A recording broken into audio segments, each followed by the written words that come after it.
friends and I decided to hit up this local haunted house on the edge of town. It only opens every October, right by the woods, which already gives you the vibe that something weird could happen. The place had 3 main attractions: the haunted house itself, a corn maze, and a haunted trail through the woods. I'll name my friends real quick: Rod, James, and Bud. Well, that's not his real name, but that's what we call him. We started with the haunted house. Honestly, it was pretty decent. Had some good scares, a few jump moments that actually got us.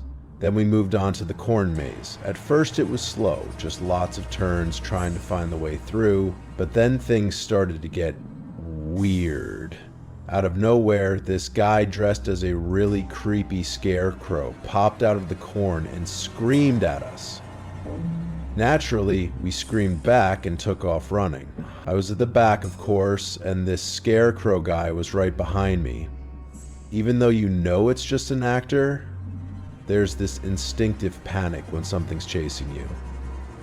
You just have to run. In the chaos, I completely lost my friends. Everyone ran off in different directions. Somehow I managed to lose the scarecrow and made it back to the small trail between the corn stalks. And that's when things went from scary to nightmare level. I called out for my friends, yelling and screaming as I made wrong turns after wrong turns. No answer. It was like the maze had emptied out completely. I had no choice but to try to find my way out alone. I walked and walked. For what felt like forever, probably 20 minutes, until I heard movement in the corn up ahead. I slowed down, tiptoeing, thinking I could sneak past it, but that's when something reached out from the darkness. Something grabbed my wrist out of the corn and squeezed it so hard I actually cried out. I yelled, "Stop, you're hurting me!" I was in total shock. This paid actor was crushing my wrist like it was nothing. Then, before I could even react, he tried to pull me into the crops. I couldn't see his face, just his hand and arm covered in a black coat sleeve and a black glove. I wrenched myself free and stumbled back as he stepped out onto the path. He was wearing a heavy winter coat, black jeans, and a blank black mask that made no sense. I didn't even know what it was supposed to be. I yelled, "Go yourself! You actually hurt me!" And without thinking, he started running at me. My heart was pounding and I just turned and sprinted through the corn, trying to lose him. I yelled that I was reporting him, just to make myself feel braver. And somehow, after what felt like 5 minutes of running straight through the maze, ignoring the actual trails, I finally reached the edge. I found an employee right away and told them exactly what happened, how he had used way too much force, even leaving my wrist hurting. The employee listened and nodded seriously, clearly understanding this went way beyond the usual scare actor stuff. The employee said he wasn't sure who was wearing that specific costume, but he'd look into it. I thanked him and stepped aside, trying to calm down. When I checked my phone, I saw a missed call from James. I called him back right away, asking where they were. He said they tried looking for me, but after a while they gave up and went to the haunted trail in the woods. I told him I'd meet them there and hung up. As I walked toward the trail entrance, I could hear eerie Halloween sounds echoing from the speakers. Chains rattling, creepy laughs, wind howling. The moment I stepped into the woods, I got that uneasy feeling again. Like I was alone, even though my friends were supposed to be just ahead. I picked up my pace to catch up, but then I froze. He was there, standing in the middle of the path. The same guy in the black coat and mask. He didn't hesitate this time. He charged at me full speed. I panicked and bolted off the trail, cutting into the woods. My heart was pounding so hard I could barely breathe. "I'm calling the police," I yelled, even though I wasn't. I just wanted him to stop. I kept running, dodging trees and branches until the sounds of his footsteps faded behind me. Only then did I slow down, realizing how deep I'd gone into the woods and how completely alone I really was. I sat down on the root of a tree trying to catch my breath, my chest burning. My mind was racing. Did that guy really follow me all the way from the corn maze to here? Before I could even process it, I heard footsteps coming closer, slow, heavy, deliberate. And right then my iPhone started ringing. The sound echoed through the woods like a scream.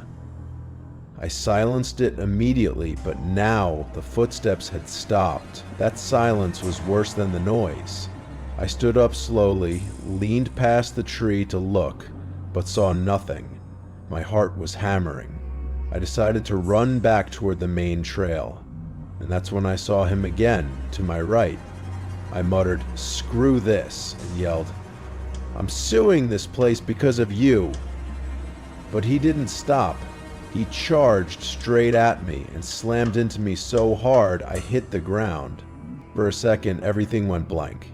I scrambled up before he could grab me and took off, sprinting through the trees until I hit the main path again. He stopped chasing me the moment I reached the entrance. Shaking, I ran straight to the front office and demanded to see the manager. An older guy came out, and when I described what happened, his face went pale. He said none of their actors wore anything like that. He called the police right away. My friends showed up just as the cops arrived. I told them everything, but there were no marks, no proof. Still, they filed a report. The place shut down for the night, and all I could think was, whoever that was, he wasn't part of the show. After all that, we finally made it home, still shaking and trying to catch our breath. I couldn't stop thinking about what had happened, replaying it over and over in my head, and honestly, it made my stomach twist every time. None of us spoke much on the way back, just silent, staring at the windows, each of us lost in our own thoughts. That night I couldn't sleep at all, imagining shadows in every corner of my room, hearing footsteps that weren't there. My friends felt the same way, and we all agreed silently. No haunted houses, no haunted trails, not ever again. I haven't stepped foot in any haunted attraction since that night, and every Halloween I still remember that feeling. The fear that didn't let go, and the reminder that sometimes real terror isn't just part of the show.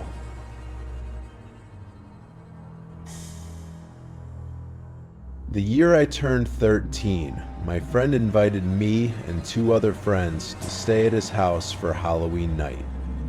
He had this pretty big house just outside of town, and it was perfect for trick-or-treating. He thought it would be fun to grab some candy early so we could snack while watching scary movies later. So fast forward, we were almost done with our rounds when we came to this one house. A woman answered the door, tall, thin, shoulder-length hair, and her house was honestly a mess. You could smell cigarette smoke from outside, and it hit you the second you walked up. She immediately told us there were no more candies left, but then said she could try to find something. After a few minutes, she came back with this old brown paper bag filled with candy that looked like it had been sitting there forever. We politely said no thanks and mentioned we were about to get picked up, but then things got weird. She grabbed one of my friends, pleading, "No, please," and for a second it felt like she wasn't going to let go. My friend yanked free and she slammed the door. We knocked on a few more houses trying to shake it off when we suddenly heard shouting from the parking lot. Someone screamed, "They took my child! They took her!" And it was her, the same woman, banging on my friend's parents' car, throwing herself at it. A couple of neighbors came out, clearly recognizing her, and apologized, saying it was some big misunderstanding. We climbed into the car and started driving off, but we barely got past the street before she jumped in front of the car again, yelling that one of us was her kid. The neighbors had to pull her away a second time. That night, though, things really got creepy. We stayed up like normal teenagers at a sleepover watching scary movies. But what happened next made all the Halloween horror flicks feel tame. Out of nowhere, the hallway light flicked on. We could see it glowing under the bedroom door, and for a second we thought it was my friend's parents coming to tell us to go to sleep. But no one came in. The house was dead silent. I slowly opened the door to check. Nothing. My friends came over, whispering, "That's weird." Then one of them froze and said, "It's her." Through the big window facing the backyard, we saw that same woman standing there, staring right at us. The second she realized we saw her, she bolted into the darkness. Our hearts were racing. We locked the door, whispering questions we didn't want to answer. Who was she? What did she want? We sat there for what felt like forever, every sound making us jump, until exhaustion finally pulled us into a restless sleep. That morning, my friend's mom looked pale, her hands trembling as she told us she barely slept. She said she woke up in the middle of the night and swore she saw that same woman standing over her bed, just watching. The air in the room went cold. My friends and I froze. We hadn't even told her that we saw the woman outside the house. That's when it hit us. What if she hadn't left? What if that woman had found her way inside? Looking back now, it still gives me chills to think about it. The fact that we never told my friend's mom about seeing her that night makes me wonder if she really was inside the house, watching us while we slept. Every detail comes rushing back. The way she moved, the way she appeared out of nowhere, and that eerie feeling that we weren't alone. Even years later, I can't shake the thought that maybe it wasn't just a random stranger. Maybe she had a reason to be there, and maybe she was closer than we ever realized. That night changed the way we saw Halloween forever, and I haven't felt the same about haunted houses or trick-or-treating since.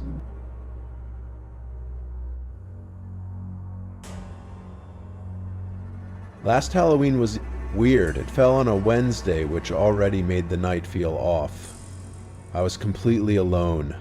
Dad was working a night shift, Mom was staying with her sister because they were fighting, and my sister was away at college, so lucky me, I got stuck handing out candy. My dad, who takes Halloween way too seriously, had bought 2 big bags of Kit Kats and told me I better not see a single one left.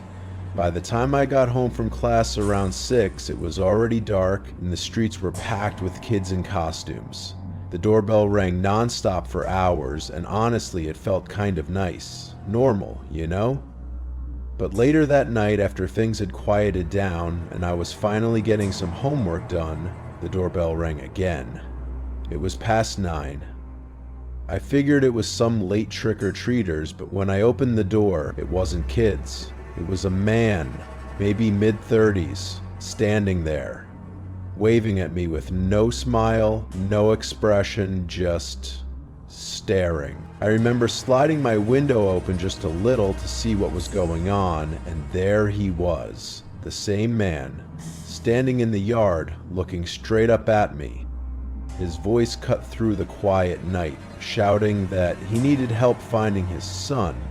But something about the way he said it didn't feel right. His tone wasn't panicked, it was angry. I texted my family again and my dad replied, "Ignore him, he'll go away." So I turned off the lights, hoping he'd think no one was home. I went down to the basement. It felt safer there, no windows, no line of sight. For a while, everything was silent. I actually started to calm down, but then, click, the power went out. My stomach dropped. The first thought that hit me was that he'd messed with the breaker box outside. I texted my family again, my hand shaking.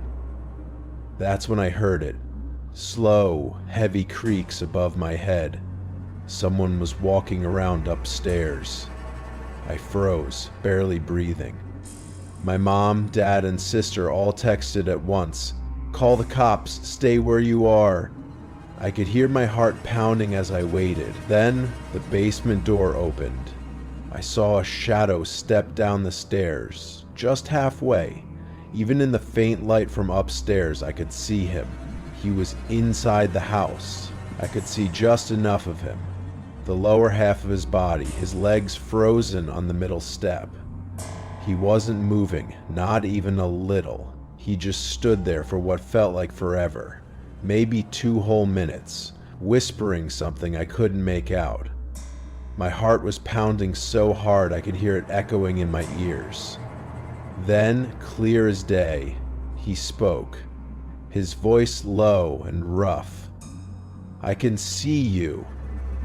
That was the moment I realized he had been staring right at me the entire time. I didn't move. Neither did he. We just stayed locked in that horrible silence until suddenly there was a loud bang at the front door. He turned, walked back up the stairs, and the door shut. I could hear him moving around upstairs again, each creak of the floorboards making my skin crawl. I waited about 20 seconds, felt like 20 minutes, before bolting upstairs. The police had arrived by then, but the man was gone. They searched every corner, but he'd vanished. Turns out, the back door was unlocked. He must have just walked right in. Later they confirmed he'd messed with the electric box outside, exactly like I thought.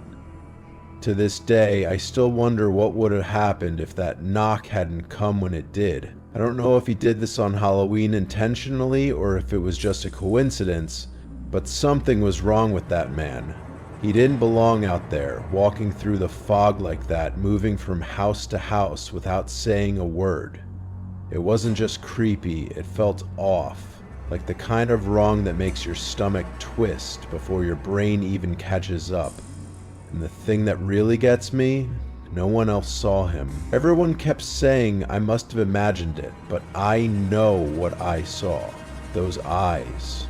They weren't just looking at me, they were through me.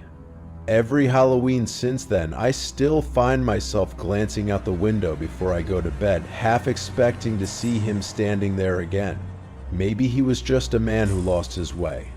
Or maybe on nights like that, something else walks among us. Something that wears a human face just to remind us we're never truly alone in the dark.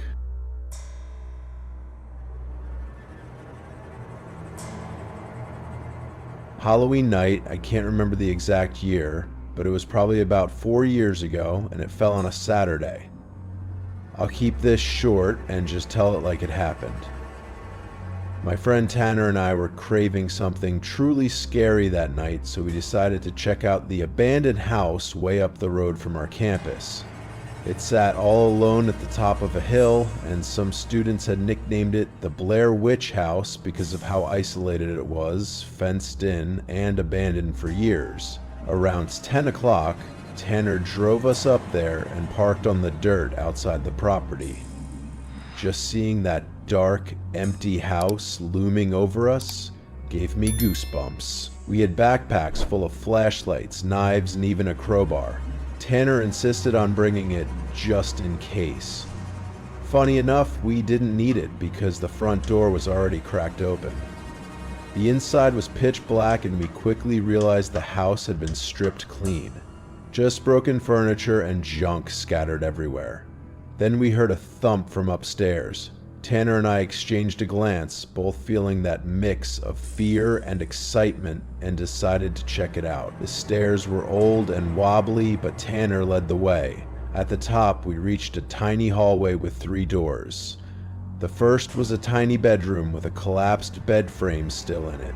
The second on the left was an empty, dusty bathroom, and the last door on the right, well, we weren't ready for what we found behind that one. The moment we stepped inside, I could tell this was the master bedroom.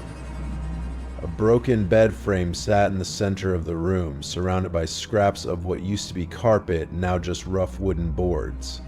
The air felt thick, heavy, like the room was holding its breath. We took a few cautious steps, shining our flashlights around, trying to figure out what had made that thumping sound. Then, Bang! The door slammed shut behind us so hard it made my chest jump. Before we could even react, a bright white flash lit up the room. Then another. It looked exactly like camera flashes, quick and blinding. Tanner screamed and yanked the door open again, and I didn't even think. I just ran. Neither of us dared to look back to see who or what had been in that room with us. We bolted down the stairs, through the darkness, out the front door, and didn't stop until we were in the car. Tanner's hands were shaking as he turned the key, and we sped back toward campus in silence. Whatever had been in that house, it wanted us gone. A week later, Tanner texted me a photo that made my stomach drop. In the picture, he was holding an old crumpled photograph, and my heart skipped a beat because it was us, standing in that master bedroom of the abandoned house, the exact moment we had screamed and ran out. He said it had been left under his windshield wiper in the dorm parking lot, just like someone had been watching us all along. My hands shook as I stared at it, realizing we weren't just imagining things. The house, whatever was in there, it wasn't done with us. I told Tanner to throw the photo away immediately and to park somewhere else from now on, because we had no idea who or what was still paying attention. Even weeks later, I couldn't shake the feeling that someone had followed us that night, and it made me promise myself never again would I go near that place. We only told a few close friends about what happened, and we never went near that house again. Even now, years later, I still get chills thinking about that night. Every Halloween, when the air gets cold and the streets go quiet, I can't help but wonder who took that picture. Were they still in the house when we ran out? Or worse, did they follow us back? Sometimes, the scariest part isn't what you see, it's what's still out there watching you. Anyway, thank you guys for sticking with me through this story. If you love real horror stories like this, make sure to hit that like button and subscribe for more. And tell me in the comments, would you have gone inside that house or turned around the moment you saw it? I'm really curious to hear what you do.